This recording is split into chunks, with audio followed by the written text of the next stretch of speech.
Kita doakan semoga Allah panjangkan umur beliau, Allah sehatkan jasmani dan rohani beliau. Yang saya cintai, yang saya muliakan, saudara saya yaitu Abang Abdul Aziz beserta seluruh keluarga besarnya, beserta seluruh keluarga besar almarhum Bapak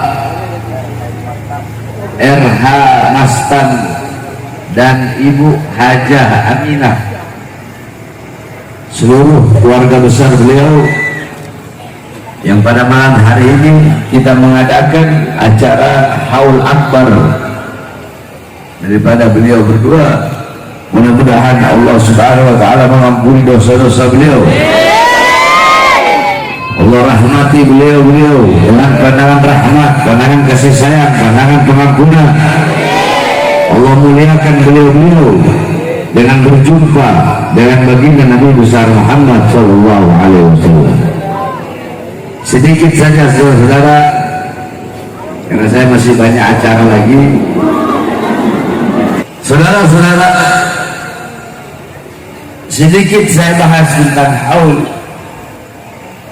Haul itu memiliki 3 makna. Perhatikan, haul memiliki 3 makna. Makna yang pertama, arti yang pertama, haul itu artinya adalah sekeliling, sekitar.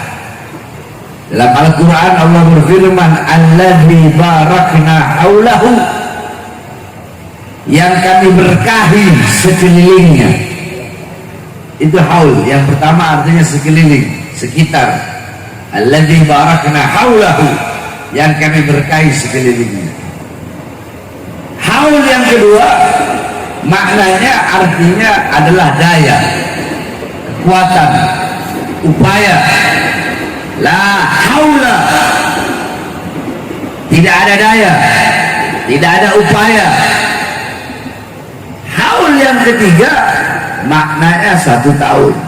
Setiap perputaran waktu 1 tahun, itu namanya haul. Kita sering mendengar acara-acara haul, haul para wali, haul orang-orang soleh, haul para ulama. Di Depok, di Citayam ada haul Sayyidul Walid Al-Alim Al-Allama Al-Habib Abdurrahman As-Segaf. Di Bogor ada haul Keramat Empang Habib Abdullah bin Muhsin Al-Abbas. Di Jakarta ada haul Habib Ali bin Abdurrahman Al-Habsi Kuitang, haul Habib Salim bin Ahmad bin Jindan, haul Habib Kuncung, haul Habib Hasan Muhammad Al-Haddad Priuk, haul di Al-Hawi. Kemudian di Jawa Timur ada haul Habib Soleh Tanggul, haul Habib Abu Bakar Muhammad Segaf Gresik, haul Habib Habib Abdullah Al-Haddar Banyuwangi, haul Kiai Abdul Hamid Pasuruan. Kemudian di Jawa Tengah ada haul Pekalongan, ada haul Tegal, ada haul Semarang. Kemudian di daerah banyak di daerah haul para habaib, haul para kiai, yakni haul orang-orang soleh. Nah, yang namanya haul itu untuk orang-orang soleh, itu untuk orang-orang yang baik, yang dimana di dalam acara haul kita bisa mengambil intifa, bisa mengambil istifadah, bisa mengambil manfaat, bisa mengambil faedah, bisa mengambil keutamaan, bisa mengambil ilmu, bisa mengambil hikmah daripada sahibul haul, daripada orang yang dihauli. Karena di acara haul biasanya dibacakan manaqib, dibacakan sejarah hidup daripada sahibul haul. Bagaimana ini orang ini sahibul haul ketika masih hidup, ilmunya, akhlaknya, adabnya, budi pekertinya, ibadahnya, zuhudnya, qanaahnya, amar ma'rufnya, nahi mungkarnya, keberaniannya seperti apa, sehingga kita bisa menjadikan beliau-beliau sebagai teladan, sebagai uswah, sebagai qudwah, sebagai pedoman dalam kehidupan kita sehari-hari. Nah, ada juga acara-acara haul yang dimana itu merupakan bakti anak kepada kedua orang tuanya, yang dimana ketika orang tuanya sudah meninggal, ya, dibikin tahlil di 1 hari, 3 hari sampai 7 hari, kemudian ada 40 hari, 40 hadis 100 hari sampai 1 tahun dibikinkan haul, terus seperti itu, terus setiap tahun dibikinkan haul. Ini adalah bakti seorang anak kepada kedua orang tua untuk mendoakan, duduk di sini berkumpul bersama para ulama, para habaib, para kiai, dibacakan yasin, dibacakan tahlil, dibacakan tahmid, dibacakan tasbih, dibacakan sholawat, yang dimana dikatakan bahwasanya barang siapa yang membaca yasin maka kelak di akhirat akan Allah subhanahu wa ta'ala ciptakan bagi orang tersebut 99 istana yang temboknya terbuat dari emas putih, tanahnya terbuat dari kasturi. Setiap satu istana terdapat 99 kamar, setiap satu kamar terdapat 99 ranjang, setiap satu ranjang terdapat 99 kasur, setiap satu kasur terdapat 99.000 bantal, setiap satu bantal terdapat 99.000 bidadari. Ini yang Allah persiapkan bagi orang-orang yang suka membaca yasin. Tadi dibacakan yasin, dihadiahkan untuk almarhum Sayyidul Hal, maka itulah yang Allah persiapkan baginya kelak di akhirat. Yang kedua, dibacakan tahlil, la ilaha illallah, la ilaha illallah. Apa kata Allah dalam hadis qudsi? La ilaha illallah ismi, la ilaha illallah itu adalah benteng pertahananku. Maka barang siapa yang membaca la ilaha illallah, maka dia telah masuk ke dalam benteng pertahananku. Barang siapa yang masuk ke dalam benteng pertahananku, maka berarti dia aman dari azab dan siksaku. Tadi dibacakan tahlil yang dihadiahkan, yang diniatkan untuk almarhum, untuk almarhumah, maka insya Allah almarhum dan almarhumah akan aman dari segala macam azab dan siksa Allah subhanahu wa ta'ala, baik dalam kubur, baik di yaumul ba'ats, di hari kebangkitan, baik di yaumul mahsyar, di padang mahsyar, ya, baik di yaumul hisab, di hari perhitungan, di yaumul mizan, di hari pertimbangan, ketika melewati siratul mustaqim sehingga masuk surga bersama baginda Nabi besar Muhammad sallallahu alaihi wasallam. Berbakti kepada kedua orang tua bukan hanya semasa hidupnya saja, tetapi walaupun orang tua telah meninggal dunia, kita bisa berbakti kepada orang tua. Bagaimana caranya?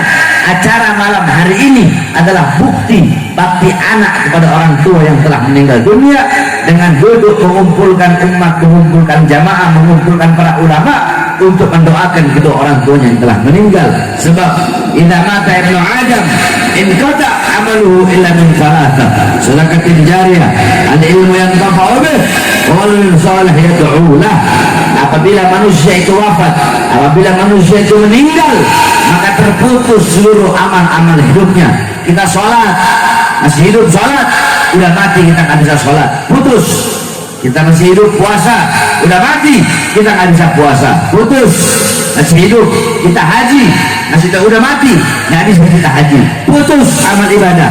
Tapi kalau kita hidup meninggalkan 3 perkara ini, maka walaupun kita telah wafat, walaupun telah mati, walaupun jasad terkubur, pahalanya akan mengalir terus sampai datangnya hari kiamat. Apa 3 amal tersebut? Apa 3 ibadah tersebut? 3 amal tersebut. Yang pertama, al-ilmu yang tafa'u bih, ilmu yang bermanfaat. Siapa? Beliau para ulama, para ustaz, para kiai, para habaib yang mengajarkan ilmu kepada kita semua sehingga ilmunya bermanfaat. Kita mengajarkan kepada murid-murid kita, kita mengajarkan kepada anak-anak kita, terus dari generasi ke generasi, sehingga ilmu tersebut bermanfaat. Walaupun yang memberi ilmu tersebut telah meninggal, pahalanya akan mengalir sampai datangnya hari kiamat. Yang kedua, orang yang mengeluarkan hartanya di jalan Allah subhanahu wa ta'ala untuk bangun pondok pesantren, untuk bikin masjid, untuk madrasah, untuk anak yatim, untuk di jalan Allah, maka harta tersebut akan menjadi amal jariah yang pahalanya akan mengalir terus sampai datangnya hari kiamat. Tidak ada harta yang bisa menyelamatkan seseorang dalam kubur kecuali harta yang dikeluarkan di jalan Allah subhanahu wa ta'ala. Nah, yang ketiga, waladun saleh yad'ulah. Inilah acara pada malam hari ini, anak soleh yang mendoakan kedua orang tuanya. Anak soleh yang membaca doa, mengirimkan yasin, tahlil, mengirimkan sholawat, membaca sholawat, diniatkan untuk orang tua yang telah meninggal dunia, yang pahalanya akan mengalir bagi orang tuanya sampai datangnya hari kiamat. Kita duduk di majelis baca sholawat, ya Rabbi salli ala Muhammad, ya Rabbi salli alaihi wa sallim, ya Rabbi, ya satu huruf, alif satu huruf, ra satu huruf, ba satu huruf, ya satu huruf. Ya Rabbi itu 5 huruf. Kata Rasulullah, man shalla alaiya salatan wahidatan sallallahu alaihi wasallam, barang siapa yang bersalawat kepada aku 1 kali, maka Allah bersalawat kepadanya 10 kali. Salawat dari Allah itu adalah rahmat. Allah subhanahu wa ta'ala memiliki malaikat yang selalu berdiri di atas makamnya Nabi Muhammad. Apa tugasnya malaikat tersebut? Tugas malaikat itu menyampaikan salawat orang-orang yang hidup kepada baginda Nabi besar Muhammad. Kalian dulu bersalawat, itu malaikat sampaikan, ya Rasulullah, malam hari ini ada acara, Bang Ajis bikin acara haul kedua orang tuanya, orang-orang berkumpul, fulan bin fulan, fulan bin fulan, fulanah binti fulan, disebut engkau punya nama hidup bersatu di hadapan kubur Nabi Muhammad. Mereka bersalawat kepadamu, yang dimana dihadiahkan untuk almarhum dan almarhumah yang acaranya dihauli pada malam hari ini. Apa kata Allah? Bawa salawat mereka menghadap Allah subhanahu wa ta'ala. Dibawa engkau punya salawat menghadap Allah. Apa kata Allah? Akan aku ciptakan dari setiap satu huruf dari salawat yang mereka baca. Berarti dari setiap huruf ya, dari setiap huruf alif, dari setiap huruf ra, dari setiap huruf ba, dari setiap huruf ya Rabbi sholli, dari setiap huruf shad, dari setiap huruf lam, dari setiap huruf ya, dari setiap satu huruf, kata Allah, aku ciptakan 360 malaikat yang memiliki 360 kepala. Setiap kepala memiliki 360 wajah. Setiap wajah memiliki 360 mulut. Setiap mulut memiliki 360 lidah. Setiap lidah akan memohonkan ampun atas dosa-dosa orang tersebut, dan tidak akan berhenti malaikat tersebut memohon ampun sampai datangnya hari kiamat. Itulah yang Allah berikan, yang Allah hadiahkan bagi Sohibul Hal, yang pada malam hari ini kita bersalawat, kita niatkan untuk beliau. Oleh karenanya pesan saya, wasiat saya, saudara-saudara sekalian yang dimuliakan oleh Allah, pada acara hal yang berbahagia pada malam hari ini banyak berkumpul para ulama. Jangan jauh dari ulama, bapak-bapak, ibu-ibu, apalagi para pemuda-pemudi. Jangan engkau jauh dari para ulama, jangan jauh dari orang-orang soleh, jangan jauh dari para habaib, jangan jauh dari para kiai. Ikuti beliau-beliau, cintai beliau-beliau, karena beliau-beliau adalah penerus perjuangan Nabi Muhammad. Beliau-beliau penyambung lidah Nabi Muhammad. Beliau-beliau adalah yang menerima tongkat estafet perjuangan Nabi Muhammad. Al-ulama warasatul anbiya. Para ulama adalah pewaris para nabi. Al-ulama amanahur rasul. Para ulama adalah kepercayaannya Rasul. Rasulullah mempercayakan, mengamanahkan, ini agama, ini Islam, ini iman, ini sholat, ini takwa, ini ilmu, ini amal, ini ibadah, bukan kepada siapa-siapa, melainkan kepada para ulama. Maka dekati para ulama. Almarhum ma'aman ahab. Seseorang kelak di akhirat akan dikumpulkan bersama orang yang ia cintai. Yuhibbal qaum yalhaq bil jamaah. Cinta suatu kaum akan berkumpul dengan kaum yang ia cintai. Jika engkau cinta ulama, engkau cinta orang-orang soleh, engkau cinta orang-orang yang dekat kepada Allah, yang patuh, yang tunduk kepada Allah, di akhirat engkau akan dikumpulkan bersama beliau-beliau di bawah naungan Rasulullah SAW. Tetapi kalau yang engkau cintai, yang engkau ikuti, para artis-artis, para orang-orang yang suka berbuat dosa, ahli maksiat, mungkarat, dolalat, sayyiat, mukhalafat, yang suka mengumbar aurat, mereka yang kalian cintai, mereka yang kalian idolakan, di akhirat kalian pun akan dikumpulkan bersama mereka. Mereka sengsara, kalian sengsara. Mereka celaka, kalian celaka. Maka jangan jauh dari para ulama. Rasulullah SAW bersabda dalam hadisnya, kun muta'alliman, jadilah orang-orang yang berilmu. Jadilah kalian orang berilmu, jadilah kalian orang alim, jadilah ustadz ustazah, jadilah orang yang mengerti agama. Nggak bisa jadi orang berilmu, nggak bisa jadi orang berilmu. Kun muta'alliman, jadilah santri yang menuntut ilmu, yang mencari ilmu agama. Nggak bisa jadi santri, nggak bisa menuntut ilmu agama, nggak bisa cari ilmu agama, nggak bisa jadi santri. Kun mustami'an, ada pilihan ketiga. Apa itu? Jadilah pendengar ilmu, pendengar hikmah ulama, pendengar nasihat ulama. Nggak bisa juga, nggak ada waktu, saya sibuk dengan urusan-urusan dunia.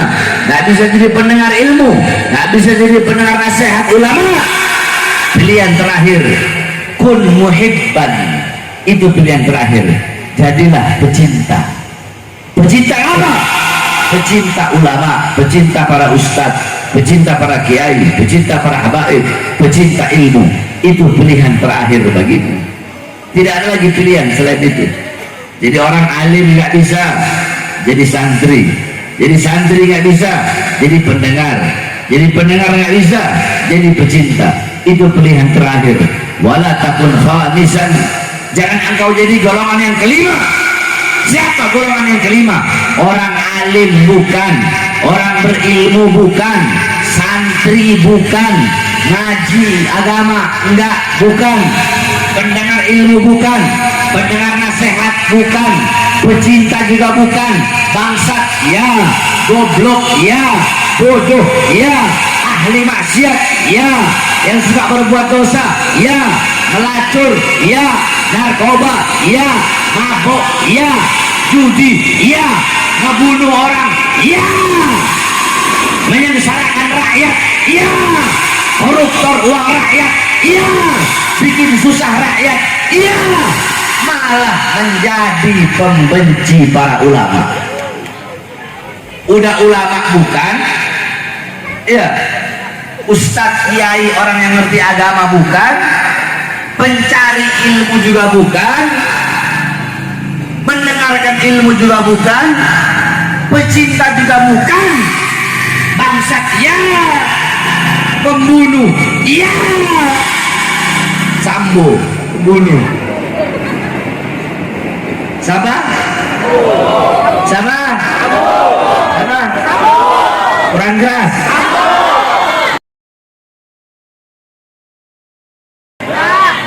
Kan fakta nyata. Siapa? Karena kan saya baru keluar penjara, saya nggak tahu apa-apa. Keluar penjara, ada mobil lewat, truk polisi diterakin, Sambo, Sambo. Kenapa ini, ada apa memang? Saya lihat, oh Sambo bunuh orang, ajudannya dibunuh sama dia dengan sadis. Siapa? Makar Allah. Allah tidak diam, Allah tidak buta, Allah tidak tuli. Saudara-saudara, satu nyawa anggota kepolisian hilang, dibunuh oleh petingginya, dibunuh oleh sang jenderalnya. Satu Indonesia gempar sampai keluar sana. Semua ditangkap, diproses, diadili, semua jenderal-jenderal turun. Satu nyawa. Tapi ketika 6 nyawa yang hilang, kemana para jenderal-jenderal itu? Harus adil dong. Jangan karena mentang-mentang yang meninggal di polisi, terus semua jenderal turun ikut, semua langsung Sambonya ditangkap, Sambonya ditahan. Nah, terus yang 6 nyawa ini, apakah mereka bukan manusia? Apakah mereka binatang? Apakah mereka tidak punya bapak? Apakah mereka bukan lahir dari rahim seorang ibu? Apakah mereka tidak memiliki anak dan istri? Mereka adalah orang-orang yang dimana ibu-ibu mereka kehilangan anaknya, bapak-bapak mereka kehilangan anaknya, istri-istri mereka menjadi janda, anak-anak mereka menjadi yatim. Bukankah mereka rakyat Indonesia? Bukankah mereka pribumi Indonesia yang harus juga mendapatkan keadilan di negara Indonesia, saudara? Giliran satu orang yang meninggal, yaitu memang biadab, Sambo biadab, bejat, kurang ajar. Tapi kan ini 16 kali juga 6 nyawa, bukan cuma 1 nyawa, 6 nyawa yang melayang. Sehingga wajib bagi pemerintah untuk mengusut ulang siapa sebenarnya dalang-dalang di balik pembantaian 6 nyawa pengawal Habib Rizik yang mereka merupakan bagian daripada rakyat Indonesia, saudara.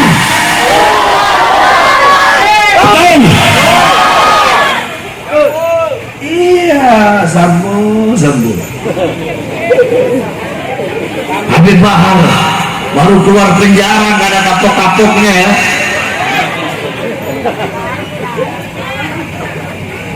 Habib Bahar baru keluar penjara 2 hari tahun 2020, baru 2 hari keluar, udah dibawa ke Nusa Kambangan, ditahan lagi. 2021 bebas, akhir bulan masuk penjara lagi 7 bulan, baru keluar lagi. Kok nggak kapok-kapok Habib Bahar? Tidak ada kata kapok bagi Bahar Smith dalam menyampaikan kebenaran. Tidak ada kata kapok, tidak ada kata capek, tidak ada kata lelah di dalam menyuarakan kebenaran, di dalam menyampaikan yang hak itu hak, yang batil itu batil. Coba kita lihat, saudara-saudara, sekarang makin hari makin rusak, BBM naik, betul. Saya tanya semua yang ada di sini, rakyat atau bukan? Woi, rakyat atau bukan? Rakyat atau bukan? BBM naik, susah tidak? Susah tidak? Rasain enggak? Lu ngerasain enggak? Apa enak? Enak. Susah apa enggak? Susah apa enggak? Ibu-ibu semua serba naik enggak? Minyak goreng, cabai, bawang, beras, naik enggak? Susah apa enak? Susah apa enak? Para pejabat hidup senang, rakyatnya susah, hidup ringan, rakyatnya kelaparan. Oleh karenanya saya tidak akan berdiam, tidak akan pernah bungkam, saudara. Walaupun saya harus mati, walaupun lidah saya harus dipotong, sekalipun saya punya badan, saya punya jasad dicincang-cincang, lau gata tadi irban, sekalipun badan saya, tubuh saya dicincang-cincang oleh para musuh-musuh Allah, oleh para pengkhianat bangsa, oleh para koruptor, sekalipun saya punya badan harus dipotong-potong menjadi beberapa bagian, menjadi potongan-potongan kecil untuk menghentikan suara-suara kebenaran saya, untuk menghentikan saya menyampaikan yang benar itu benar. Demi Allah, jangan dipotong-potong, saya tidak akan berhenti. Jangan dicincang-cincang, saya tidak akan berhenti. Malah semakin dipotong-potong, semakin dicincang dengan dibunuh. Demi Allah, akan semakin saya teriakkan suara-suara kebenaran di negara kesatuan Republik Indonesia, saudara. Saya tanya semuanya, siap sampaikan kebenaran? Siap sampaikan kebenaran? Risikonya di penjara, siap? Siap. Benar. Sekarang abang siap berhadapan sama polisi. Ampun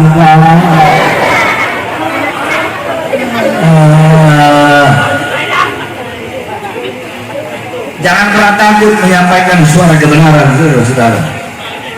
Perhatikan, demi Allah, saya nggak akan pernah takut menyampaikan yang benar itu benar. Ibu, saya baru keluar penjara masuk, baru keluar penjara masuk. Buat apa? Nah, saya bela rakyat. Yang saya bela engkau umat, saya punya kakek umat Nabi Muhammad. Saya punya anak-anak masih bayi. Saya nggak peduli anak saya ada yang umur 8 bulan, ada yang masih umur 4 bulan. Saya nggak peduli anak saya nggak peduli istri saya. Saya keluar dari rumah pergi dakwah, pergi ceramah bawa kafan. Saya udah siap, udah rela mau mati kek, mau bunuh kek. Kenapa? Andaikan saya nanti mati, keluar nyampe rumah tinggal jenazah, anak istri saya akan tersenyum melihat jenazah saya sambil mereka berkata, inilah cita-cita dan tujuan Bahar bin Ali bin Smith. Bapak-bapak, ibu-ibu, suara-suara kebenaran yang saya sampaikan tidak akan membuat tidur para pengkhianat bangsa menjadi nyenyak. Suara kebenaran yang saya sampaikan akan membuat tidur mereka melelahkan, akan membuat tidur mereka tidak nyenyak, tidak lelap, akan menjadi mimpi buruk bagi mereka. Suara-suara kebenaran yang saya sampaikan akan menjadikan mereka mengingat dosa-dosa mereka.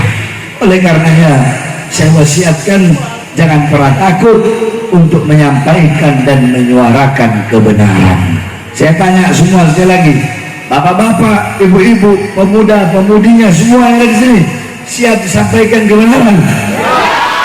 Siap sampaikan kebenaran? Siap sampaikan yang hak itu hak? Siap sampaikan yang batil itu batil? Apapun resikonya siap? Siap bela Islam? Siap bela ulama? Siap bela rakyat? Siap bela NKRI? Siap bela bangsa? Siap bela Indonesia? Allahu Akbar! Allahu Akbar! Indonesia merdeka! Merdeka! Merdeka! Allahu Akbar! Semoga Allah jadikan negara kita negara yang baik, negara yang aman, negara yang damai. Allah bersihkan negara kita dari para pengkhianat bangsa. Allah bersihkan negara kita dari orang-orang munafik, dari pejabat-pejabat munafik, dari aparat-aparat licik, dari pejabat-pejabat biadab, dari aparat-aparat bangsa, dari ulama-ulama munafik, dari ulama-ulama biadab, dari ulama-ulama yang menjual agama Allah. Mudah-mudahan Allah hancurkan mereka dan Allah ganti dengan yang lebih baik. Amin amin ya rabbal alamin. Bismillahirrahmanirrahim. Allahumma yazurka khairal as'alah. Allahumma tlub minna Allahumma tlub. Allahumma aftah li baldana wa li ahli baldana Indonesia futuhat al-arsyiyah wal rahmah wal barakah. Allahumma ansurna القوم الظالمين والفاجرين والفاسقين والكاذبين والكافرين وانصرنا من الأمراء الظالمين وسلطان الجاهلين وصلى الله على سيدنا محمد وعلى آله وصحبه وسلم والحمد لله رب العالمين. والعفو منكم. السلام عليكم.